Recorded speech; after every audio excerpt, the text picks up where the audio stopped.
Hello friends, हम आपके लिए लेकर आए हैं काफ़ी अच्छा काफ़ी बेहतर प्लान है। ये जो प्लान आप देख रहे हैं हमारे क्लाइंट मिस्टर दिनेश जी लालगंज से, ये उनका दूसरा प्लान है। मैंने आपको पहले ही कहा था घर रोज़ बनने की चीज़ नहीं, घर ज़िंदगी में एक दफ़ा बनेगा।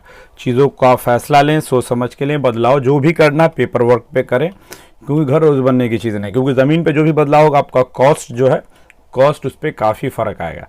ये प्लान है, ईस्ट फेसिंग प्लान है, जो क्लियर बात है। ये प्लान आपको ईस्ट फेसिंग बना हुआ है और वास्तु पे बनी हुई चीज़ें हैं।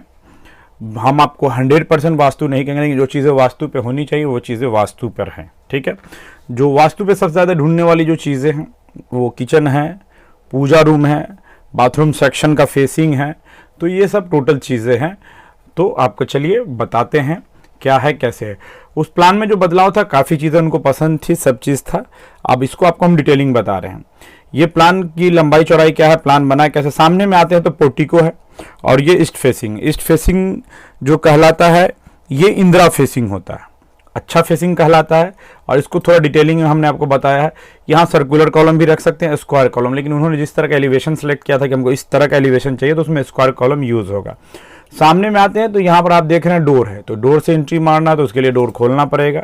चलिए यहाँ से हम लोग डोर से एंट्री करते हैं, सीधे आते हैं।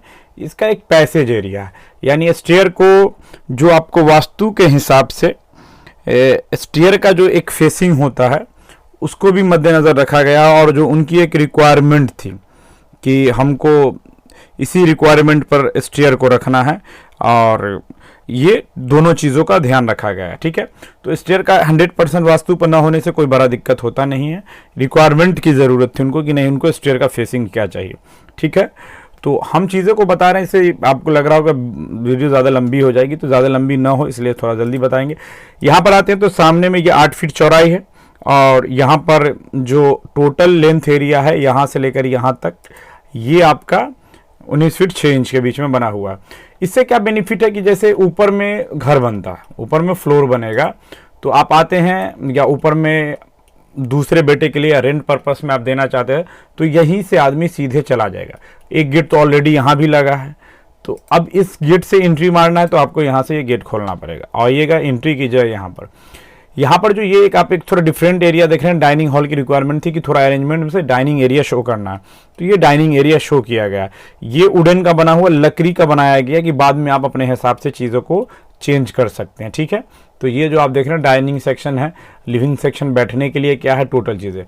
उसके बाद हम लोग आते हैं तो सीधे आते हैं किचन में। ये जो आप देख रहे हैं यहाँ पर पैसेज बना हुआ, पैसेज से हम लोग एंट्री मारते हैं किचन में। किचन यहाँ से यहाँ तक 7 फीट है और यहाँ से यहाँ तक 13 फीट है। 7 × 13 में बना हुआ किचन है, जो अच्छा साइज होता है। और ये जो है साउथ ईस्ट कॉर्नर है, ये साउथ है, ये ईस्ट है, जो अग्निकोण कहलाता है, ये अग्निकोण में डाला हुआ है। ठीक है, फिर हम लोग आते हैं बाहर किचन के, तो ये पूरा का पूरा लिविंग एरिया है। लिविंग एरिया जो हॉल कहलाता है, जो 26 फीट 5 इंच गुने 21 फीट 11 इंच है। यहाँ से 21 11 या 26 5 है। ठीक है, तो इसका जब इंटीरियर होता है घर में, डिज़ाइन का मतलब ही होता है कि जब कम से कम जगह में चीज़ों को किस तरह शो कर सकते हैं। देखिए इस तरह से आपका सोफ़ा अरेंजमेंट है, आराम से अच्छे खासे जो आप है आदमी बैठ सकता है यहाँ पर। और यहाँ पर आप चाहिए, इसमें आपको कॉलम वॉलम नहीं देना, ये बाद में जब घर बन जाएगा तो इंटीरियर टीम काम करती है। आप इसे वुडन का बनवा के सामने में शो कर सकते हैं, जो डाइनिंग एरिया की तरह दिखेगा। तो यहाँ पर आदमी बैठा है, ये टीवी यूनिट वाल बना सकते हैं और यहाँ पर आदमी खाना खा सकता है। तो नियर बाई किचन है कि लेडीज़ कोई भी निकल के आपको आराम से किचन से इस एरिया में खाना निकल सकता है। ठीक है, तो चीज़ें क्लियर है। सोफ़ा भी हमने दिखा दिया इंटीरियर करके कैसा दिखेगा। उसके बाद आते हैं सामने में जो है लिविंग हॉल के सामने में पूजा रूम है। तो पूजा रूम में आप कोई भी बदलाव नहीं कर सकते हैं, ख़ास के वास्तु में। जो पूजा रूम का वास्तु होता है वो आपका नॉर्थ ईस्ट कॉर्नर होता है, जिसे हम लोग ईशाना कोण कहते हैं। ठीक है, ये पूजा रूम है। ठीक, इसको हम लोग इस फेसिंग से एंट्री मार के देखेंगे तो यहाँ से ये इस तरह से दिखेगा। क्लियर है चीज़ें।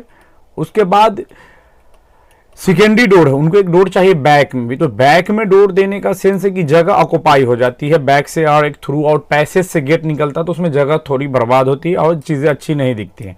तो यहाँ पर डोर रखने से ये बेनिफिट है कि सेकेंडरी डोर है। कोई अगर आपके घर में फंक्शन है, लेडीज़ आ रही हैं, तो आप यहाँ से भी सेकेंडरी डोर रख सकते हैं और यहाँ से एंट्री कर सकते हैं।